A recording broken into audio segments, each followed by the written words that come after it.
menos en resolución médica con solo medicamentos, reposo, tratamiento. En cambio, el tratamiento del abdomen agudo quirúrgico iba a necesitar una cirugía para resolver la patología o la enfermedad, ¿no? Ahora, ¿por qué siempre les repito esto? Porque el abdomen agudo es muy frecuente en las emergencias. Se dice que los pacientes vienen a la consulta de emergencia, en un 60%. O sea, de todas las emergencias, el 60% viene por un abdomen agudo. O sea, y el abdomen agudo tiene un síntoma principal. ¿Cuál es ese síntoma principal? Dolor. Entonces viene por un dolor abdominal. O sea, el 60% viene por un dolor abdominal. Entonces ahí nosotros tenemos que saber distinguir en qué tipo de abdomen agudo estamos y no equivocarnos. Y si hay alguna duda, entonces nosotros debemos de solicitar algunos estudios complementarios. Ahora, dentro de lo que es el abdomen agudo quirúrgico, hemos dicho que se clasifica en 5 tipos, ¿se acuerdan? ¿Cuáles eran?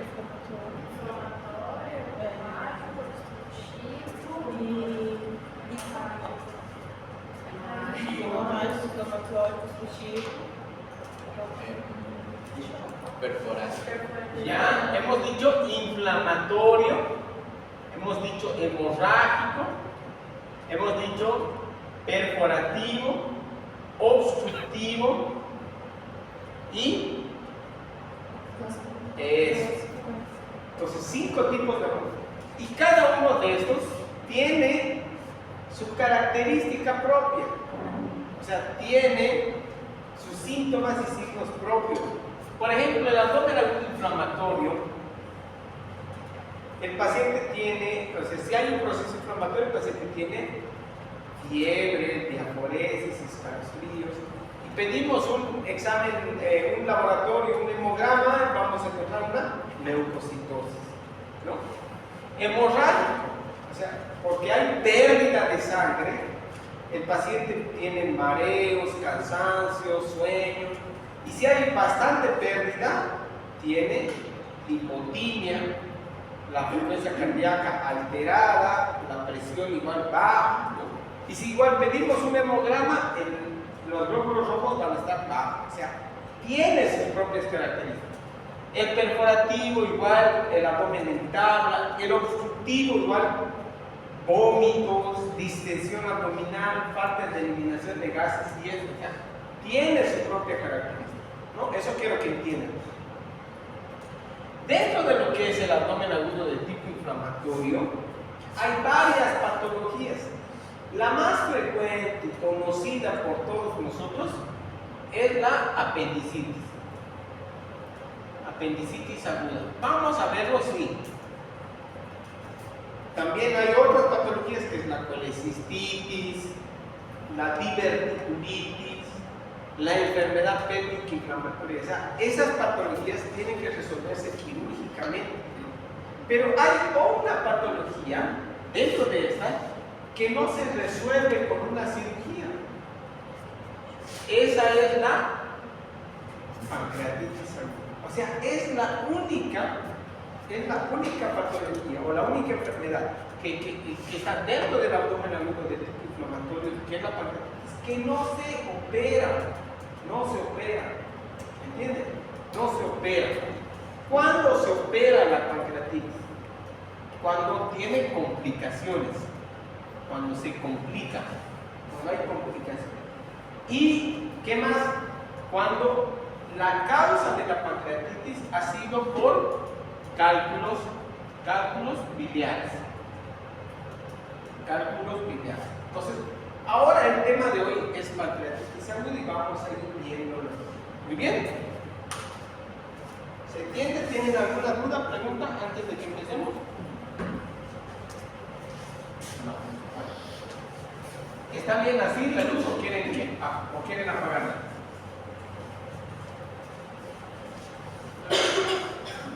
Bueno.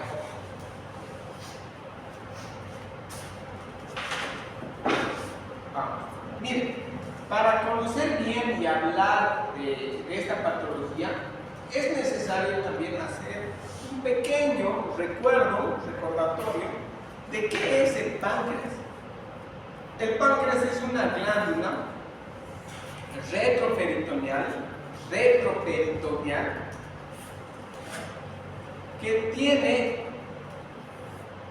que es una glándula que tiene dos funciones. Uno que es la parte exócrina y otro que es la parte endocrina. La parte endocrina es la que va a producir hormonas. ¿Qué hormonas va a producir? Son 5 tipos de hormonas, pero las más importantes son 2, que es la insulina y el glucagón, ¿no? La insulina y el glucagón, producidas por la célula beta y la célula alfa. Estas dos células se encuentran dentro de una isla de células que se llama el islote de Langerhans. Producen estas hormonas y directamente se vierten al torrente sanguíneo, y dentro del torrente sanguíneo regulan el metabolismo del azúcar. Muy bien. La parte exócrina está compuesta por el acino pancreático. Vean, este es el acino pancreático, ¿no? Vean, aquí está un acino, aquí está otro acino, pero aquí está el islote de Langerhans, ¿no? Aquí está, vean, miren, el acino, y aquí también están los islotes de Langerhans. Ahora, este acino pancreático tiene células. Vean, miren, tiene células. ¿Cómo se llamarán esas células? Si es acino pancreático, las células se llaman células acinares. O sea, fácil, ¿no? Acino pancreático, células acinares. Muy bien. Y también hay otras células, miren, de puntos rojitos o puntos azules igual, células centroacinares que están en el medio.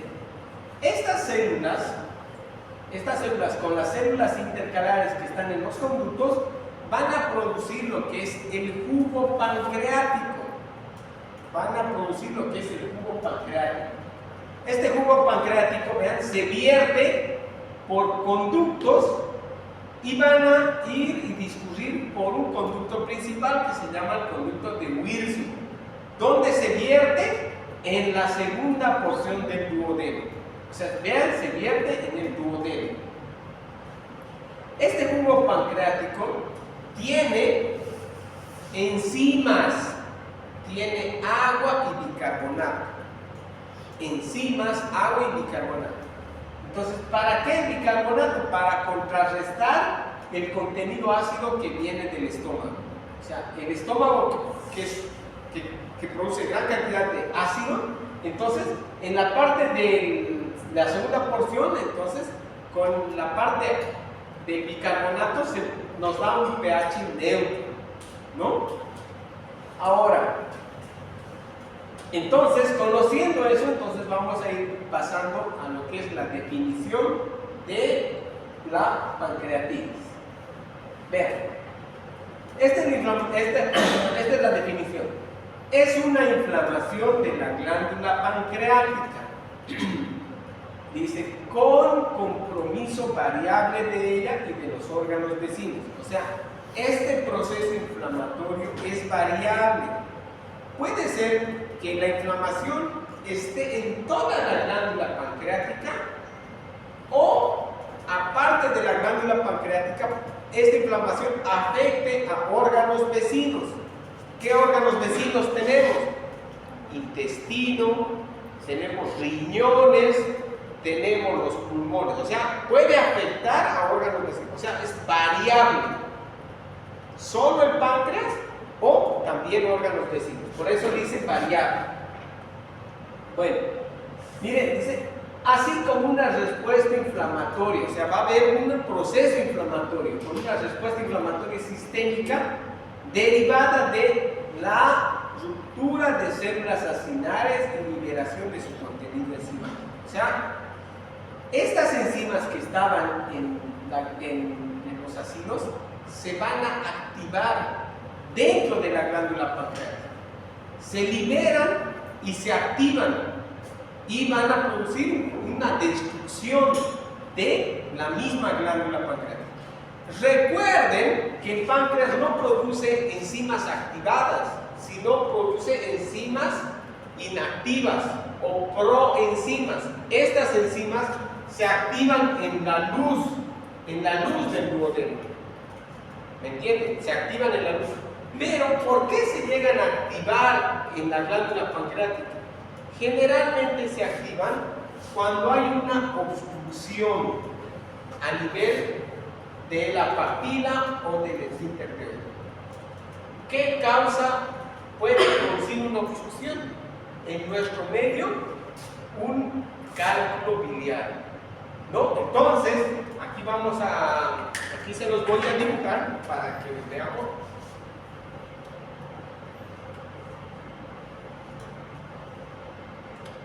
Vean, así es, ¿no? Y vean, se continúa en nuestro medio se dice que el 60% de nuestra población va a producir cálculos biliares, o sea, va a producir cálculos biliares. El 60%, vean, 60%. ¿Alguno de nosotros es operado en la vesícula? ¿Alguno de nosotros sabe que tiene cálculos en la vesícula? ¿Alguno de ustedes ya se ha hecho una ecografía? Bueno, creo que hay dos que han movido la cabeza y se han hecho ecografía. Los demás no sabemos. ¿Cuándo vamos a saber que tenemos cálculos biliares? Cuando nos hagamos una ecografía. Por eso, el diagnóstico de la colelitiasis es ecográfico. No es por signos ni síntomas, es por ecografía. ¿Me entienden, no? Entonces, estos cálculos que va formando en la vesícula, van a llegar a descender, a pasar el conducto cístico, a llegar al conducto colédoco y en alguna oportunidad a obstruir la salida del conducto de hueso. Entonces, al obstruir, ¿qué va a hacer? Estas enzimas se van a activar dentro del páncreas y al activarse van a producir una destrucción. Allí se produce un proceso inflamatorio. ¿Se entiende? Ahora, vamos a ir de a poquito metiéndonos también a otros temas. ¿Qué cálculos serán más peligrosos? ¿Cálculos pequeños o cálculos grandes? Para que produzca una pancreatitis. Pequeños, microcálculos, ¿no? Entonces la gente de afuera, ¿qué dice a veces? Son cálculos pequeños, los puedes eliminar. Entonces sí los puedes eliminar, pero son más peligrosos porque te pueden producir una pancreatitis. ¿No? Que los cálculos grandes no van a poder descender. Estos cálculos grandes lo que hacen son fístulas. O sea, hacen fístulas. O sea, el cálculo por presión se apoya en el duodeno y este cálculo hace una fístula y pasa al duodeno. ¿No? Eso es lo que puede hacer los cálculos grandes. Pero los microcálculos son los que van a descender y van a producir una pancreatitis. ¿Se entiende, no es? Bueno, vamos. Bueno, miren, este tema de la pancreatitis ha avanzado bastante. Y hay libros que hablan solo de pancreatitis aguda. Entonces yo voy a tratar de resumirles dos. ¿Qué dice en la actualidad la pancreatitis aguda? Que ya hay nuevas clasificaciones para ver la pancreatitis. Antes era pancreatitis aguda leve y pancreatitis aguda grave. Ahí se quedaba. Pero ahora hay otra nueva clasificación que les voy a mencionar. Antes dice que se podía dar antibióticos, ¿no? Y era pues lógico de pensar, ¿no? Porque es un abdomen agudo inflamatorio. O sea, si hay una inflamación, hay leucocitosis, ¿qué vas a decir? Hay que dar un antibiótico. Pero, si ven la lógica, Aquí ha sido una bacteria que ha producido esta inflamación. ¿Qué ha sido? Cálculo, una obstrucción. Entonces no hay una bacteria. Entonces se dice que la pancreatitis aguda es una pancreatitis estéril, limpia. Entonces, ¿será necesario dar antibióticos? No, no se da. Aunque diga, ¿no?, pancreatitis, o sea, no puedes dar antibióticos, ¿no? Ahora, los procedimientos invasivos van a producir menos CIRS. O sea, mientras menos agresivo seas en el tratamiento, el paciente puede tener una mejor evolución. La alimentación temprana, que vamos a hablar más adelante. No se debe realizar tomografía en los primeros 5 días, igual vamos a hablar más adelante. Y el diagnóstico, vean, miren, el diagnóstico de la pancreatitis es clínica y laboratorial. No hay otro estudio con el que podamos hacer diagnóstico. El diagnóstico es clínica y laboratorio. Les voy a preguntar en un examen.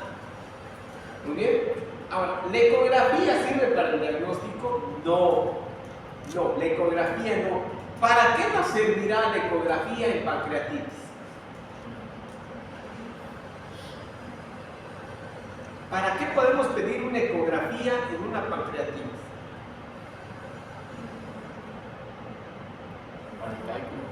Eso, para ver si la vesícula tiene cálculos. ¿Por qué?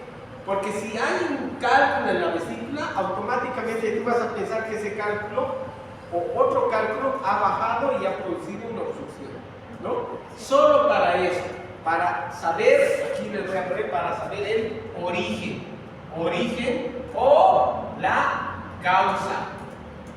O sea, nosotros ya vamos a hacer, es una pancreatitis. ¿Por qué será? ¿Será por el alcohol? ¿Será por medicamento? ¿Por qué? Haremos una ecografía. Tiene cálculos. Es una pancreatitis por causa litiásica, ¿no? Entonces vamos a ir bien. Vean, miren. Aquí se los he puesto. Se dice que el 80%, la pancreatitis de etiología es producida por la litiasis biliar.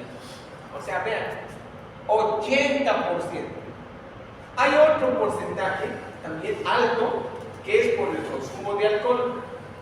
Y hay otra serie de causas que no son producidas ni por los cálculos ni por el alcohol, sino por los triglicéridos, por algunos fármacos como la furosemida, por picaduras de escorpión, puede ser por traumatismos, por infecciones virales, por la RSP, o sea, hay varias.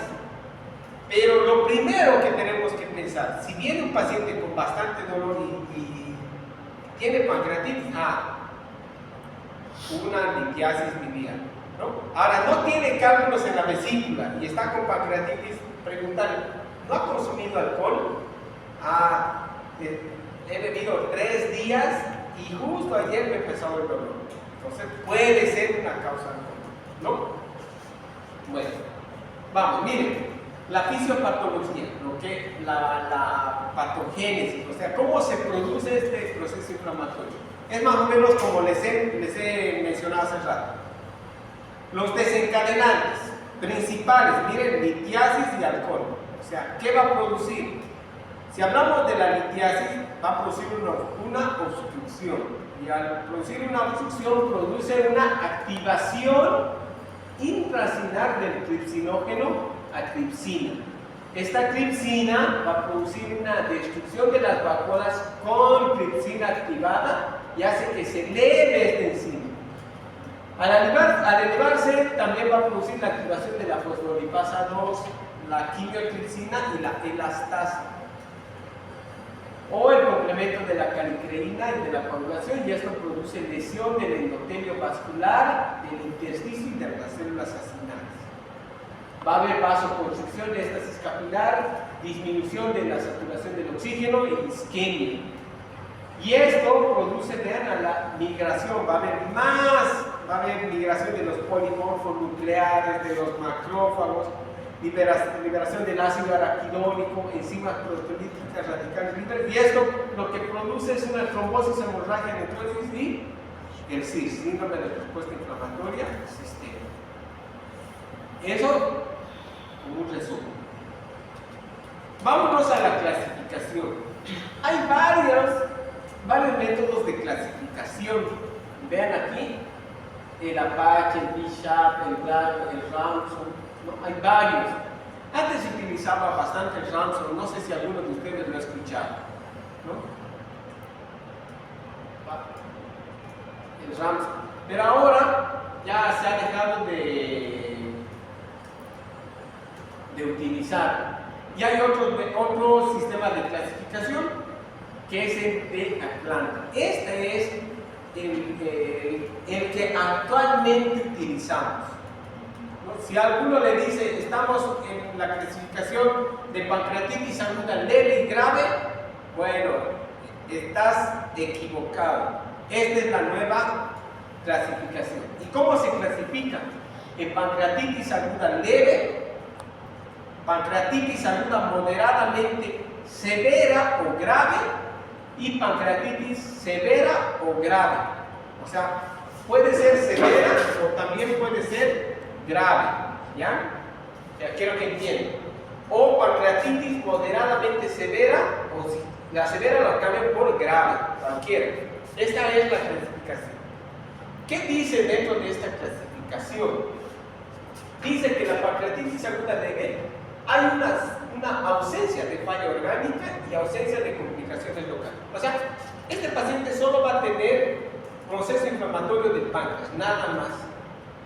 O sea, solo hay inflamación de la glándula pancreática y no tiene repercusión sistémica. O sea, no va a tener otros síntomas más que el dolor o los síntomas clásicos: dolor, náuseas, vómitos, distensión abdominal y nada. Se dice que la pancreatitis aguda se presenta en el 80%, o sea, pancreatitis aguda leve, el 80%. Y que estos pacientes lleguen a fallecer es 0.09, o sea, de porcentaje estos pacientes casi no van a llegar a fallecer. O sea, en una charla un colega decía: hagas lo que hagas, te equivoques, des antibiótico, hagas lo que hagas, lo operes, este paciente no se va a morir, no se te va a morir. ¿Por qué? Porque el porcentaje es muy bajo. O sea, dice, te puedes equivocar, le haces una colecitis, no te va a pasar nada, ¿no? Pero hay que tener en cuenta estos dos. ¿Por qué? Porque dentro de estos dos, en el porcentaje se presenta el 20%, o sea, 20%, o sea, estos pacientes sí pueden llegar a fallecer. ¿En qué porcentaje? En un 20%, o sea, es fatal, ¿no? Y ahora, dentro de este 20% hay la pancreatitis aguda severa. La pancreatitis aguda severa tiene otro porcentaje que es la pancreatitis fulminante, que se llama, es en un 5% que los pacientes llegan a fallecer, ¿no? Ahora, ¿qué dice en la definición de la pancreatitis moderadamente grave? Que va a haber complicaciones locales, también va a haber una falla orgánica transitoria, pero esto no va a pasar más de las 48 horas. O sea, el paciente se va a descompensar, puede hacer una insuficiencia respiratoria, una falla renal, pero a las 48 horas, haciendo un buen tratamiento, el paciente recupera, ¿no? Pero en pancreatitis aguda severa, entonces el paciente va a tener falla orgánica persistente más de 48 horas. O sea, si el paciente persiste con estos, con falla orgánica, ya sea insuficiencia respiratoria, insuficiencia renal, entonces este paciente se considera grave. Ahora, dentro de lo que es el tratamiento, estos pacientes tienen que pasar a una sala de UTI. O sea, para hacer el tratamiento. No podemos tenerlos en una sala de internación normal. ¿Por qué? Porque estos pacientes necesitan monitorización. necesitan hacer otros estudios también, ¿no?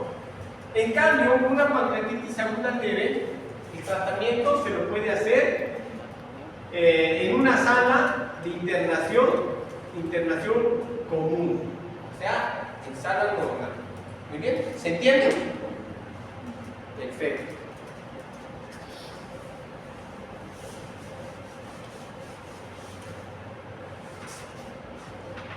Bueno, también hay otros sistemas de clasificación, vean, el BISAP, que aquí está, y el más utilizado es el Apache 2. Esta clasificación, ¿qué dice el Apache 2? Aquí vamos a volver atrás. ¿Qué dice? Vean, dentro de lo que es la clasificación del Apache 2, dice, si el paciente tiene una puntuación mayor o igual a 8 en las 24 horas, el paciente está haciendo una pancreatitis aguda grave. Entonces, dice, tiene que tener una puntuación mayor a 8. Entonces, en este lado hemos puesto algunos datos de un paciente que nos hemos inventado. Entonces, vamos a ver, yo les puesto eso, vamos a ver qué puntuación nos da en el Apache. Entonces, vean, miren. Vamos a ir viendo la presión arterial, que es 170/90, la frecuencia cardíaca 80, la temperatura de 38, es paciente femenino de 60 años, es hipertensa, diabética.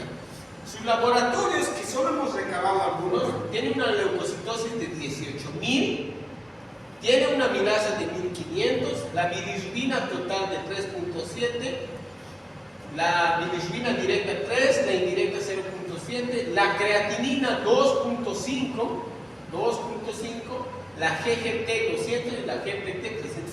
Son algunos laboratorios que nos hemos inventado y vamos a ver cómo nos va con el sistema de clasificación. Miren, temperatura. ¿Cuánto hemos dicho? 38 grados. Entonces buscamos, vean, miren, más de 41, de 39 a 40.9, aquí, de 38.5 a 38.9, de 36 a 38.4. Bueno, 0, no le da. Vamos, la presión arterial 170/90, presión arterial media, miren, ahí está aquí, más de 160. Entonces aquí tiene una puntuación de 4. Vamos. Frecuencia cardíaca está normal. La edad, 60 años. Entonces vean, miren la edad. Buscamos aquí 55 a 64. Entra aquí. Vean qué puntuación le da. 3. Más 3. Bueno, leucocitosis 18.000. Entonces buscamos si hay leucocitosis más de 40, de 20 a 39, de 15 a 19. Está aquí. ¿Cuánta puntuación? 2. Más 2. Bueno, la amilasa no está. La creatinina 2.5. Buscamos creatinina. Entonces, más de 3.5, de 2 a 3.4. Entonces está aquí más 3. Entonces más 3. Bueno, miren, solo con estos parámetros, ¿cuánto tiene? 4, 5, 6, 7, 8, 9, 10, 11, 12 puntos. 12 puntos. Este paciente está haciendo una pancreatitis grave, entonces no podemos tratarlo en una sala normal. O sea, tenemos que llevar a una sala de terapia intensiva. Entonces, este sistema de clasificación, que es la Apache 2, es la más exacta y es la que más se utiliza. Entonces, es una tablita que ustedes pueden utilizar. ¿Se entiende? Sí. Perfecto. Vamos. Bueno, vamos viendo lo que es el cuadro clínico. El cuadro clínico ya sabemos. Dice dolor abdominal. Este dolor está ubicado en mi abdomen superior. Dice clásicamente irradiado en cinturón, ¿no? Eso es la típica, ¿no? Lo característico. Un dolor en cinturón, dice. En el epigastro, ambos hipocondrios y región lumbar. Dice que se presentan náuseas y vómitos en el 70 y 90% de los pacientes. Puede presentarse, miren, distensión abdominal e ilio paralítico. ¿Por qué? ¿Por qué distensión e ilio paralítico? Porque hemos dicho que puede, por el proceso inflamatorio del páncreas, puede afectar a la parte intestinal. Y el intestino entonces deja de hacer movimientos peristálticos. Y al dejar de hacer movimientos peristálticos existe una distensión, ¿no? Ictericia, ¿puede haber ictericia? Sí, sí es por cálculos biliares, o sea, una obstrucción y produce ictericia. Un colapso circulatorio puede estar también presente, en especial en aquellos casos más graves. Ahora, podemos encontrar estos dos signos que se presentan en pancreatitis grave. ¿Cuáles son? El signo de Gray-Turner, que es una equimosis a nivel de flancos, o el signo de Cullen, que es una equimosis periumbilical. Esto solo se presenta en pancreatitis grave. No queramos buscar en pancreatitis de aguda leve, porque no lo van a encontrar, solo en pacientes graves. Teniendo esta clínica y sospechando que es una pancreatitis, ¿qué vamos a pedir? Laboratorios para confirmar. ¿Qué estudio de laboratorio vamos a pedir para confirmar? Porque recuerden que al principio decíamos el diagnóstico es clínico y laboratorial. Entonces vamos a pedir dos enzimas, que es la amilasa y lipasa, que estas tienen que estar elevadas. Muy bien, entonces, ¿cuál es la regla? ¿Qué dice? La amilasa, dice, la amilasa se va a encontrar elevada desde el inicio, dice, desde el inicio de la patología hasta 48 o 72 horas. Ahora, la cifra tiene que ser 3 veces superior al valor normal que sugiere el diagnóstico de pancreatitis. O sea, ¿cuánto es el valor de la amilasa? Varía en relación a los laboratorios, pero va más o menos entre 60 y 120. Puede ser 40, 110 o 70, 125, 122, pero más o menos este es el rango. Entonces, si dice 3 veces más, ¿cuánto tiene que estar? 300. Por lo menos unos 380, 160. ya, ¿no? Entonces, si vemos una cifra de 380 o más, es una pancreatitis. Por eso, la paciente allá, vean, la amilasa 1500. Eso ya te confirma el diagnóstico de pancreatitis. Dice, miren, que no es tan específica. No es tan específica. ¿Por qué? Porque se eleva también en otras enfermedades. ¿En qué enfermedades? Se puede elevar en la parotiditis, se puede elevar en las gastritis, úlceras gástricas, en oclusión intestinal, en perforación intestinal, en embarazo ectópico, se puede elevar en enfermedad pélvica inflamatoria. No es específica. Pero ¿cuándo te da el diagnóstico? Cuando está 3 veces más el valor normal. O sea, si vemos una amilasa de 220, no nos da, no es específica. Entonces, esto me sugiere otra causa, ¿entienden? Pero ¿qué dice la lipasa? Dice que es más específica. O sea, la elevación de la lipasa ya nos dice pancreatitis. ¿Cuál es lo malo? Es tardía. ¿Cuándo se va a elevar? Se eleva a partir de las 48 y 72 horas. O sea, se va a elevar a partir del segundo día. Y tú no puedes tener al paciente, señora, espere 2 días y me voy a decir qué tienes. No, porque el paciente va a querer una respuesta rápida, ¿Por qué? ¿Cuál es su dolencia y cuál es el tratamiento? Dicen que es tardía y permanece hasta 14 días. Vean, tiene una sensibilidad del 94% y una especificidad del 96%, o sea, es específico.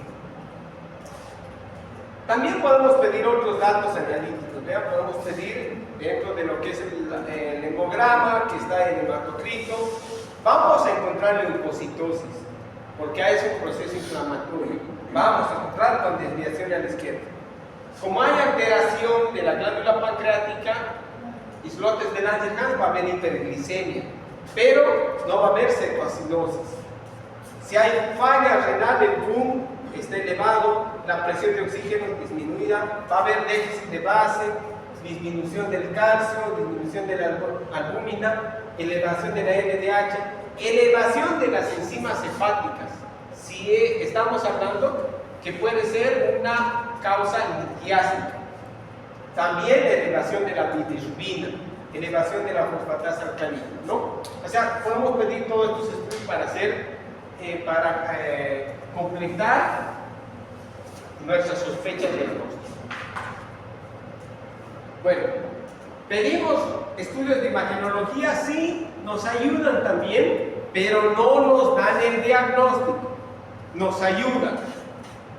Un asa centinela por niveles irregulares, por una obstrucción intestinal, ¿no? Por el proceso inflamatorio, o podemos encontrar calcificaciones en pancreatitis crónica. La radiografía de tórax es muy importante porque la mayoría de los pacientes hay elevación del diafragma del lado izquierdo con derrame pleural, pero del lado izquierdo.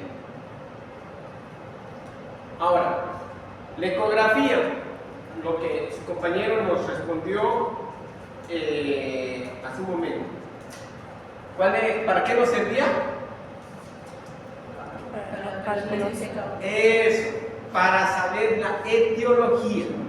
Vemos los cálculos y ya sabemos la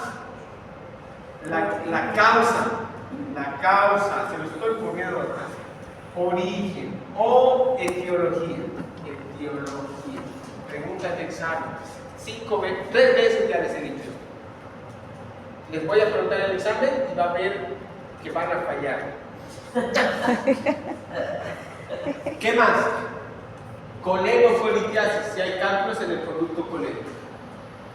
Ahora, ¿podemos pedir tomografía y resonancia? Sí, podemos pedir, pero a partir del 3er día o 5.º día. No podemos pedir antes. Pedimos antes, no nos ayuda en nada. No nos ayuda en nada. ¿Por qué? Porque el proceso inflamatorio recién empieza. Entonces, a partir del 3er día es lo aconsejable. Ahora, ¿qué se pide más? ¿Tomografía o resonancia? Se pide más tomografía, pero en realidad se debería pedir más resonancia. La resonancia nos ayuda más. ¿Pero por qué no lo piden? Porque no hay en nuestro medio, los costos son más altos, entonces por eso no se... Ahora, dentro de la clasificación que habíamos hablado, había pancreatitis aguda leve, grave, moderadamente grave, ¿no? ¿Cuál vamos a tratar nosotros? Solo pancreatitis aguda leve, solo eso, porque grave, moderadamente grave y grave es terapia intensiva, terapia intermedia. Entonces, ¿cuál es el tratamiento de la pancreatitis aguda leve? Dice que es reposo glandular. ¿Cómo vas a hacer ese reposo glandular? O sea, dejar que descanse, que no trabaje. Entonces, si tú le das comida, ¿será que va a descansar? No, sí que va a producir enzimas, va a producir bicarbonato, agua, ¿no? Entonces tienes que dejar en NPO, nada por vía oral, o sea, ayuno. Bueno, si no come el paciente, ¿qué van a hacer? Hidratación. Entonces vamos a hacer una hidratación con soluciones. Tenemos que hidratar. Bajo los requerimientos. Digamos, el requerimiento será unos 3 litros al día, entonces se hace ese requerimiento. Ahora, ¿cuál era el síntoma principal de la pancreatitis? ¿Cuál era el síntoma principal? El dolor. Entonces, ¿qué vamos a dar? Analgésicos. Entonces, vean, miren, el tratamiento de la pancreatitis aguda leve es sencillo. Reposo glandular, NPO hidratación y analgésicos. ¿Se entiende? Reposo glandular, ¿no? Ahora, puedes utilizar otros medicamentos y puedes dar antieméticos porque si tiene náuseas o vómitos. Si está muy distendido, puedes colocarle una sonda nasogástrica. Pero como la pancreatitis, la evolución es incierta, si hay un agravamiento, trasladarlo a terapia intensiva. Ahora, me olvidaba comentar. Nadie sabe cómo va a llegar a evolucionar el paciente con pancreatitis. Nadie sabe. Nadie. Es incierta la evolución del paciente. Lo que decía mis profesores, me decían, es como disparar un arma. Tú disparas un arma y no sabes dónde va a ir esa bala, porque no lo vas a ver. Esa bala puede ser que en su recorrido pueda lesionar a 1, 2, 3, 4 personas. O puede ser que esa bala en su recorrido se vaya y no cause nada. Es así la pancreatitis. No se sabe cómo puede evolucionar. Es incierto, ¿no? Bueno, ¿se entiende? Y finalmente el tratamiento. Miren, la pancreatitis aguda no tiene indicación quirúrgica, no se opera. Se opera, dice, o tiene una indicación quirúrgica, sus causas y complicaciones. ¿Cuál ha sido la causa de la pancreatitis en nuestro medio? Más frecuente. La colelitiasis. Entonces, eso tienes que operar. Una vez que recupere de la pancreatitis, señora, tiene que operarse. Porque si no, la próxima puede ser que sea grave. Entonces, se opera eso. Ahora, puede ser que el paciente haga serie de complicaciones. El páncreas se necrose, haga un absceso, haga un pseudoquiste. Entonces, eso se tiene que operar. Pero en sí, el páncreas no se opera. Por eso dice, vean, las indicaciones son la colelitiasis, colecciones líquidas, pseudoquistes, necrosis infectada, ¿no? Ahí está. O puede ser que haya una perforación de víscera hueca con hemorragia o un síndrome compartimental abdominal. Ahora, al principio decíamos, la alimentación tiene que ser más rápida. No sé si lo han leído, ¿ven? Aquí, alimentación temprana. Antes, me acuerdo, decían, la milasa tiene que bajar. Recién tenemos que darle de comer al paciente. Y lo tenían al paciente 7 días en ayuno, 10 días en ayuno. Eso ya ha cambiado. ¿Cuándo se empieza la alimentación? Cuando el paciente empieza a sentir una mejoría y ya deja de sentir el dolor, ya se puede empezar con la alimentación. ¿No? O sea, puedes estar 2 días en NPO o 3 días y ya puedes iniciar la alimentación. No es como antes. Antes era, yo me acuerdo en la universidad, cuando íbamos a las prácticas, decía ya, la milasa tiene que estar baja, ahora el paciente tiene que estar sin dolor 3 días y recién hacemos la alimentación. Entonces esperaban 3 días a que el paciente esté ahí. Más que baje la glucosa 3 días, 6 días, 7 días, así se maneja. Pero ahora ha cambiado más, ¿no? Ahora, en pancreatitis grave, ¿qué se hace? Igual dice, alimentación más rápida. Entonces, si el paciente no tolera, se le hace pasar una sonda de alimentación, una sonda de alimentación que pase todo esto. Y se coloca en el yeyuno. Entonces le das por la sonda y la alimentación llega al yeyuno. Entonces, esta parte no pasa el alimento. Entonces se empieza a dar la alimentación por sonda nasoyeyunal, ¿no? Igual a partir del 3er día. Mientras más rápido dé la alimentación, entonces el paciente también tiene una mejoría y una evolución más favorable. Y finalmente estas son las complicaciones que lo van a ir leyendo ustedes. Son complicaciones locales y complicaciones sistémicas.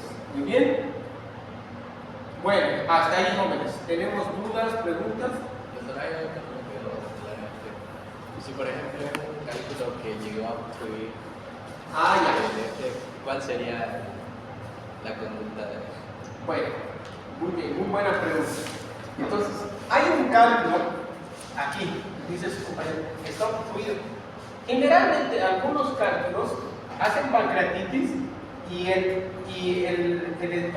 como es un esfínter, entonces se queda obstruido. Pero por la presión, porque sigue produciendo bilis, ¿eh? Y sigue también produciendo jugo pancreático. Entonces, ¿qué hace? Aumenta la presión. Y al aumentar la presión, entonces el cálculo dice se aborta el cálculo, dice. O sea, ha abortado el cálculo, o sea, ha pasado el cálculo, ¿no? Entonces, ahora, si no sucede esto, ¿qué se tiene que hacer? Una ERCP, una colangiopancreatografía retrógrada. O sea, metes el endoscopio y haces una esfinterotomía y sacas el cálculo. Y ya se descomprime y ya. ¿Bien? ¿Otras dudas, preguntas? Bueno, hasta ahí jóvenes entonces. Bueno, espero que les haya gustado la clase.